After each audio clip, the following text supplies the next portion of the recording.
මගේ අලුත්ම vlog එකක් අරගෙන ඉක්මනින්ම ආවා. අනිත් මේ පාර vlog එක නම් ගොඩාක් ස්පෙෂල්. මේක තියෙන්නේ මම මගේ engagement එකට last වෙන video before the engagement. ඉතින් ඔයාලා දිගටම බලන්න. ඔන්න බලන්න කලින් නම් මම කියනවා මේක දිගටම තියෙන්නේ මං කාරක හතරට ගියේ වයි හතරට ඇවිද්දේ වයි. ඕවා තමයි ඉතින් මේකේ තියෙන්නේ. මුලින්ම ළමයි අපිට අපේ engagement එක plan කරනකොට අපි හිතුවේ මේක පොඩියට කරමුයි කියලා. හරිද? ඒ වුණාට ඉතින් අපි වැඩේ කරගෙන අපි plan කරගෙන යනකොට මේක ටිකක් එන්න ටිකක් ලොකු වුණා. හරිද? ඒ කියන්නේ පිරිස අතින් වුණත් අපි ටික පිරිස වැඩි වුණා. එහෙම තමයි ඉතින් එහෙම තමයි කියන්නේ අත්තමකුත් අපිට ප්ලෑන් එකක් තිබ්බා. ඒ වුණාට අපි වැඩේ කරගෙන යනකොට අපිට පුළුවන් වුණා මේ වැඩි පිරිසක් සහභාගී කරගෙන මේක අර ලස්සන්ට කරන්න. ඉතින් මුලින්ම අපි කරේ තනක් බලපෙක. ඉතින් අපිට හම්බ වුණා කොමිලා බංගලෝ එක. මේක මගේ අයියක්කයි තමයි මේ තැන මට කිව්වේ මේ තැන ගැන. ඉතින් අපි මුලින්ම කරේ එතනට ගිහිල්ලා තැන ගැන බලපු එක. ඇත්තම කිව්වොත් බලපු පළවෙනි දවසේම මට මාර විදියට ආස හිතුණා. ඒ කියන්නේ මීට කලින් මම යාළුවත් එක්ක කතා කරලා එහෙම තිබ්බා. තැනට ගියාට පස්සේ මට ගොඩාක් ආස හිතුණා. ඉතින් අපි තැන මං එදාම ඕකේ කරගත්තා. ඉතින් වතුරගම කොමිලා බංගලෝ එකේ තමයි අපේ engagement එක තිබ්බේ. ඊට පස්සේ ඉතින් අපේ ලොකුම ප්‍රශ්නේ වුණේ අපේ බඩු ටික ගන්න එක. ඉතින් අපි පෙටාවලට ගිහිල්ලා අවශ්‍ය දේවල් ගොඩක් සෑහෙන දේවල් අරගෙන අපි ආවා. මොකද අපිට engagement එක ලං වෙලා ඒ දේවල් කරගන්න වෙලාව නැති නිසා. ඉතින් අපි අවශ්‍ය කරන හැමදේම ටිකක් කලින් කරන්න ලෑස්ති වුණා. මොකද අපි හිතුවා අපිට තියෙන වැඩත් එක්ක අපේ ෂූට් වැඩත් එක්ක අපිට ඩේට් ඕකේ වෙයිද, අපිට පොඩ්ඩක් කඩේ ෂූට් එහෙම ආවොත් අපි බිසි වුණොත් එහෙම ඒකත් ප්‍රශ්නයක් ළමා අපිට අපේ වැඩ ටික කරගන්න. ඉතින් අපි ඒවත් හිතලා අපේ වැඩ ටික ඉක්මනින්ම කරගත්තා මාර්ච් වලට කලින්. ඉතින් අහම තමයි අපේ වැඩ මුලින් පටන් ගත්තේ. අපි බලමු මොකද වෙන්නේ කියලා.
ඔන්න ඉතින් අපි තැන බැලුවා. ඊට පස්සේ අපි අවශ්‍ය කරන බඩු ටික ගත්තා. ඊට පස්සේ අපි දැන් මේ යන්නේ අපේ රෙජිස්ටර්ව හම්බ වෙන්න. ඉතින් අපේ අපි කොළඹ වල හිටියට අපි තෝරාගත්ත ලොකේෂන් එක තිබ්බේ ගම්පහ නිසා අපිට පොඩ්ඩක් ටිකක් අමාරු වුණා වැඩේ කරන්න. ඒ කියන්නේ අපිට ටිකක් සරින් සැරේ දුර යන්න වුණා. ඉතින් අපි අර නිතරම ගම්පහට යනවා, ආයි කොළඹ එනවා, ආයි ගම්පහට යනවා, ආයි කොළඹ එනවා. ඔය වගේ සරින් සැරේම යන්න වුණා අපිට. ඉතින් අපි අපේ engagement එකට දවස් කීපයකට සැරේකුත් අපි ගිහිල්ලා අවසාන වශයෙන් බඩලත් ආවා. ඉතින් ඒක තමයි අපිට පොඩක් කරදර වුණේ. ඒ කියන්නේ අර නිතරම කියන්නේ අපිට අර හදිස්සියක් වුණත් අපිට ඒක ටක් ගාලා බලන්න බැරි තරම් දුරක තිබ්බක තමයි චූටි ප්‍රශ්නයක් උනේ. හැබැයි ඒ ලොකේෂන් එකට මම ගොඩක් ආස කරපු හින්දා ඉතින් ඒක මම එච්චර ගණන් ගත්තේ නැහැ ඉතින්. මොකද ළමයි ඉතින් අපි හැමතිස්සෙම බලන්න ඕනේ අපි ආස කරන තැනක් තෝරගන්නනේ. ඉතින් මම මෙතනට මාර විදිහට ආස කළා. ඉතින් අපිට රෙජිස්ටර් පැත්තෙන් තමයි අපිට ගොඩක් වැඩ ටික කරගන්න තිබ්බේ. ඉතින් අපි ඒ වට ටික මාස කිහිපයක් ඇතුළත හැමදේම ටික කරගත්තා. අපි කලින් හිතුවා අපිට මේවා කරගන්න කියන්නේ බැරි වෙයිද, ඒ කියන්නේ අපිට ඩේට්ස් මදි වෙයිද, ටයිම් එක මදි වෙයිද කියලා හිතුණා. වුණාට එහෙම වුණේ නැහැ. ඔයගොල්ලන්ට පේනවානේ මේ තනිකර මේ බෑග්ස් ඔක්කොගෙම තියෙන්නේ එන්ගේජ්මන්ට් එකේ මම අඳින ඇඳුම්, එතකොට දාන කරන දේවල්, අවශ්‍ය කරන බඩු, ඒවා තමයි මම මේ පටවගෙන අපේ ගෙදරට යන්නේ. මේක ළම පිස්සු හැදුණා. මට පෙටාවලට ගිහිල්ලා නම් ගොඩක් අර ෆැබ්‍රික් හැම තෝරද්දී මට අතන පිස්සු හැදුණා. ඇත්තටම මම තේරුම් ගත්ත දෙයක් තමයි අපි මේ වගේ වැඩක් කරනවා නම් අනිවාර්යෙන් ඔයගොල්ලෝ ප්ලෑන කෙනෙක්ව ඔයාලා ගන්න. මොකද මේවා අපිටම හිත කරන්න ගියාම ඇත්තම ටික අමාරුයි. ඉතින් ඔන්න ඊට පස්සේ අපි ආවා අම්මිලා අයියාගේ ඇඳුම් ටික සිලෙක්ට් කරගන්න ආරය කලෙක්ෂන් එකට මාළඹේ. ඒක නම් ඉතින් හරිම සරල දෙයක් වුණා. ඉතින් ඇවිල්ලා ඉතින් එයාගේ අවශ්‍ය කරන එක තෝරගත්තා.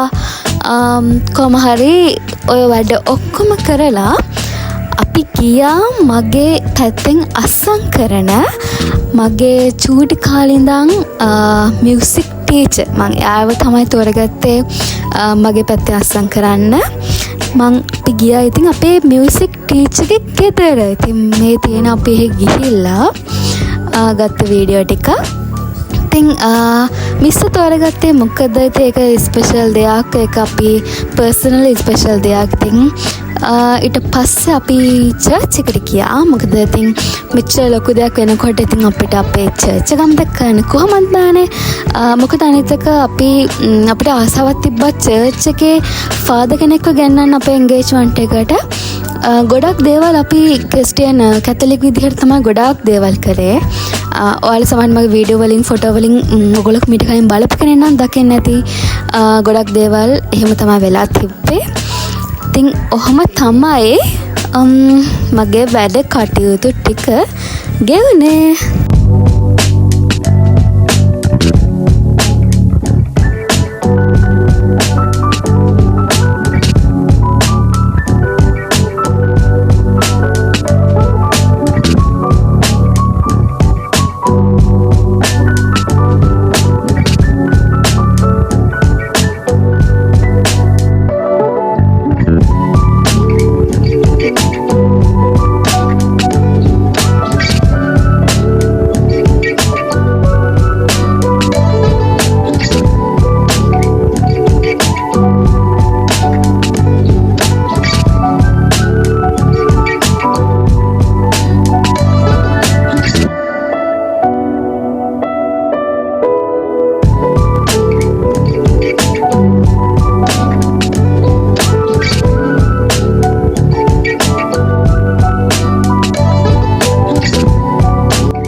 මේ තියෙන වතුරගම් පැත්තේ තියෙන චර්ච් එකක්. ඔන්න ඉතින් මම මගේ බඩු ඔක්කොම ටික ලෑස්ති කරගෙන ඉතින් බැලුවා මොනවාද අඩුපාඩු කියලා. මල්බෝකියක ළමයි මගේ අක්කා තමයි ඒක හැදුවේ. ඒක අපි මල් අරගෙන වෙන මේක හැදුවා. ඉතින් අනිත් දේවල් මට අවශ්‍ය කරන අනිත් දේවලුත් මට හොයාගන්න එච්චර අමාරුනේ නැහැ. මගේ තිබ්බ තීම් එකත් එක්ක ලොකු අමාරුවක් වුණේ නැහැ. තව මේ දවස්වලම තව ස්පෙෂල් දෙයක් වුණා. ඒ තමයි ප්‍රොපෝසල් එක. අමිලායි මට ප්‍රොපෝස් කරපු එකත් මේ දවස්වලමයි ළමයි උන්නේ. ඉතින් මම ඒකේ වීඩියෝ එක වෙනම ගේන්නම් අපේ මැරිමී වීඩියෝ එක. ඉතින් ඔන්න ඔහම තමයි මෙන්න මෙතන තමයි මගේ අර ලස්සන ගවුම මැහුවේ. ඉතින් ඒක නම් එච්චර හිතුවා ලේසි නැහැ. ඔන්න ඉතින් අපි දෙන්න තීරණය කරා තව දෙයක් තමයි අපේ එන්ගේජ්මන්ට් එකේ මරියා තුමියගේ ස්ටැචු එකක් අනිවාර්යෙන් තියන්න ඕනේ කියලා එක අපි චාරිත්‍රාක් විදිහට කැන්ඩල්ස් පත්තු කරලා අර තියන්න ඕනේ හින්දා අපිට ඕනුණා අලුතෙන්ම මරියා තුමියගේ ස්ටැචු එකක් ගන්න. ඉතින් අපි ඒකත් ගත්තා කොච්චි කඩේ වලින්. ඊට පස්සේ අපි ඒකත් අරගෙන එන්ගේජ්මන්ට් එකට දවස් 2කට වගේ කලින් අපි ආපහු ගියා අපේ වතුරගම කොමිලා බංගලෝ එකට අන්තිම ස්ටෙප් එක කරලා එන්න. ඉතින් මේක තමයි මම මේ යන ගමනට ඒ කියන්නේ මේ අවසාන වශයෙන් වතුරගමට යන ගමනට නම් මම මාර ආසයි. මොකද කියන්නේ අපි අන්තිම පාරටනේ ඒ යන්නේ. මම එදා ඉතින් ඇත්තම හිතේ තිබ්බ ලොකු බරක් නිදහස් වුණා වගේ හරිම සාමකාමී හැඟීම තමයි එදා නම් මට දැනුනේ. මොකද වැඩ ගොඩාක් ඉවර වෙලා අවසානට අපි ඇවිල්ලා තිබ්බා. ඉතින් ඔහොම තමයි මගේ එන්ගේජ්මන්ට් එකට කලින් අපි ලෑස්ති උනේ. තව ගොඩක් දේවල් තියෙනවා. ඔහොම බලන් ඉන්න.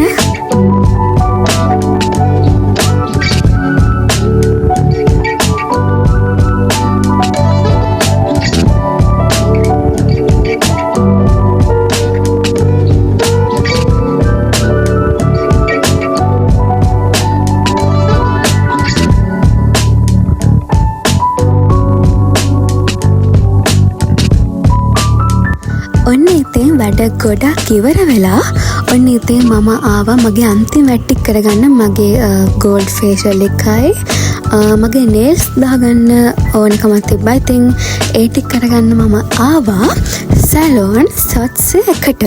ඉතින් මේක ළමයි තියෙන්නේ හෝකන්දර මාළුඹේ හෝකන්දර. ඔයාලට මෙයාගේ විස්තර ඕනනම් මම ඔයගලන්ට වෙන මේක දාන්නම්. ඉතින් මෙයා අක්කි මගේ චයිල්ඩ්හුඩ් ෆ්‍රෙන්ඩ් කෙනෙක්. කියන්නේ පොඩි කාලේ ඉඳන්ම මම එයාක්කිව අඳුරනවා. එයාගේ නංගි මගේ වයසේ. ඉතින් මම එයාක්කිව තෝරගත්තා මගේ ලස්සනම දවසේ මාව ලස්සන කරන්න තවත්. ඉතින් මුලින්ම ෆේෂල් එක කරලා ඊට පස්සේ ගියා නේල්ස් ටික දාගන්න. නේල්ස් ටිකත් ළමයි මම මේ පාර දැම්මේ හරි අමුතු විදිහට. يعني මට ඕනට සිල්වර් ලුක් එකට පොඩ්ඩක් බර කරන්න. මොකද මගේ හැමදේම මගේ ජුවලරි මගේ ඩ්‍රෙස් එක හැමදේම සිල්වර් පැත්තට තමයි තිබ්බේ.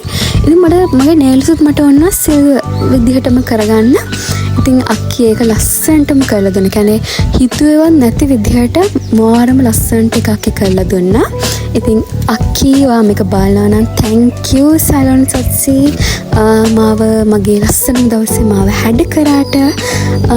ඉතින් ඔහම තමයි උන්නේ. අන්තිම දවස් ටිකේ නේල්ස් දාලා ෆේෂල් එක දාලා ඒ වැඩ ටික කරගත්තා. ඔන්න ඉතින් ඊට පස්සේ ඉතින් ඊළඟ දවසේ පාන්දරම මම ගියා මගේ ඩ්‍රෙසිං එකට. ඉතින් මේ තියෙන්නේ හරියටම මාර්තු 11 උදේ මම ඩ්‍රෙසිං එකට ගිහිල්ලා. ඉතින් ඔහම තමයි මගේ බිෆෝ එන්ගේජ්මන්ට් උනේ. ඉතින් අපි බලමු අපේ ඊළඟ වීඩියෝ එකේ මම ගේන්නම් අපේ එන්ගේජ්මන්ට් එක and marry me ෆන්ක්ෂන් එකේ මොකද උනේ කියලා. ඉතින් දිගට මගේ වීඩියෝ බලන්න අනිවාර්යෙන් සබ්ස්ක්‍රයිබ් කරන්න ළමයි. එහෙනම් ඉතින් අලුත් වීඩියෝ එකකින් හමු යමු. මම ඩොරටේස්.